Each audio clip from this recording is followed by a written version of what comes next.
Hello everyone, it's Sam with Innosearch AI. Welcome to video 4 of the Innosearch shopping tutorials. In this video, we'll explore the carts page and walk through the checkout procedure. Once you've finished shopping and added your items to the cart, it's time to complete your purchase. First, we'll navigate to the carts page. The icon is just to the right of your main search bar.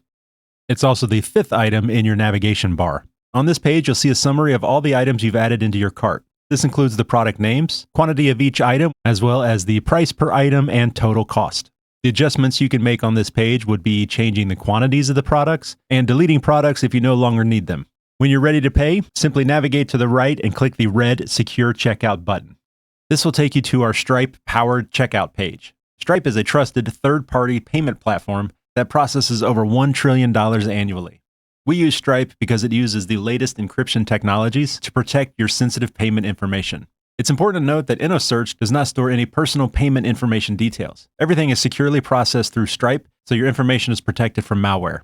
On the checkout page, you'll need to provide just a few essential details to complete your purchase. This includes the shipping address where you'd like your order delivered, email address for order updates and receipts, and payment method. We offer a variety of options to make checkout convenient. You can use credit cards, Amazon Pay, Google Pay, Link, Cash App, and even crypto. Check out our next video to learn how you can earn rewards with our referral program. Once again, this is Sam with Innosearch. Happy shopping.